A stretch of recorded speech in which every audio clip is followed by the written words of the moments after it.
Assalamualaikum warahmatullahi wabarakatuh. Volume 1 sudah bab 1 tentang YouTube ya, sebagai sumber duit. Sekarang YouTube sebagai alat berbagi ya. Alat berbagi maksudnya kita punya pandangan-pandangan, terus kita YouTube kan, terus kita share, kita upload. Nah insya Allah pandangan-pandangan kita, gagasan-gagasan kita itu ada gunanya ya, insya Allah ada manfaatnya. Dan itu hanya cukup bermodalkan HP ya, HP yang ada yang suka kita pegang-pegang itu. Kalau bisa dijadikan alat untuk berbagi, alat untuk mempengaruhi orang, alat untuk membuka perspektif orang, memberikan perspektif baru gitu ya, membangkitkan semangat yang hampir lumpuh dalam kehidupan ya. Di dalam salah satu karyanya itu Imam Al-Ghazali, siapa itu, ulama besar abad 11, itu mengatakan katanya kebanyakan manusia itu tidak mencapai apa yang dia inginkan ya.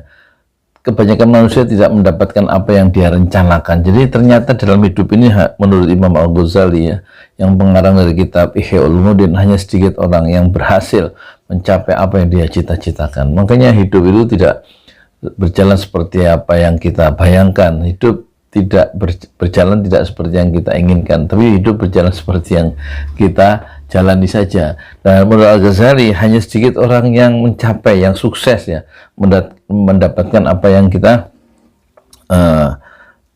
mendapatkan apa yang dicita-citakan. Jadi kebanyakan orang di alam ini, kebanyakan orang-orang yang penuh dengan keputusasaan, kira-kira begitu banyak orang yang gagal dalam kehidupan ini. Dalam arti gagal itu dia tidak berhasil mendapatkan apa yang dia bayangkan, apa yang dia cita-citakan, apa yang dia inginkan, apa yang dia maui.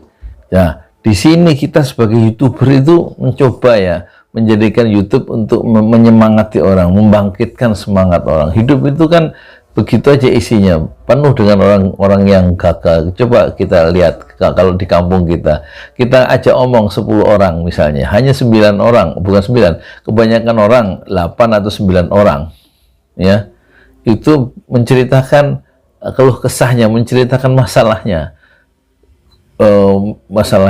jadi seolah-olah hanya dia yang punya masalah dalam hidup ini. Jadi ternyata orang-orang yang memberikan satu motivasi, satu gagasan, satu pandangan yang bersifat visioner, yang memiliki cita-cita, yang memiliki harapan, itu hanya sedikit ternyata. Kalau kita lihat survei lingkungan kita sendiri. Nah sekarang kita punya YouTube sebagai apa ya, broadcast yourself ya, TV milikmu sendiri. Itu manfaatkanlah untuk apa, untuk membuka pintu-pintu yang nyaris tertutup ya, apa namanya, jadikan YouTube itu sebagai alat untuk apa namanya itu, menghidupkan ya bunga-bunga yang nyaris layu sehingga dia mekar kembali. Orang itu hidup ya dengan harapan, dengan optimisme, dan kebanyakan orang itu kehilangan optimisme. Kita boleh kehilangan segalanya kecuali keimanan dan harapan. Dan untuk menumbuhkan harapan, untuk menumbuhkan keimanan, untuk membuat orang itu lebih berani menghadapi masa depan, lebih tough, lebih lebih percaya diri menghadapi masa depan, bagikanlah ya nasihat-nasihat atau motivasi-motivasi atau pandangan-pandangan itu melalui YouTube. Jadi YouTube lebih dari sekedar untuk mendapatkan uang, tapi YouTube adalah sebagai cara, sebagai alat atau sebagai metode untuk kita menciptakan amal-amal soleh, yang insya Allah amal soleh itu akan menemani kita hingga negeri akhirat nanti.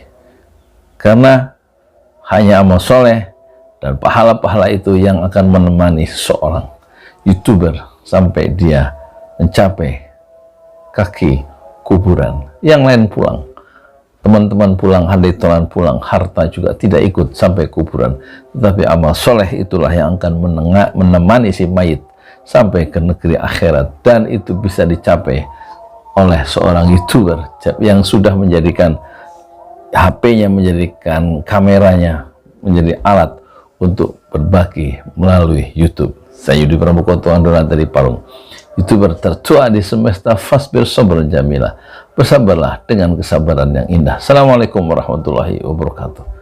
Kayaknya udah mau loker ya.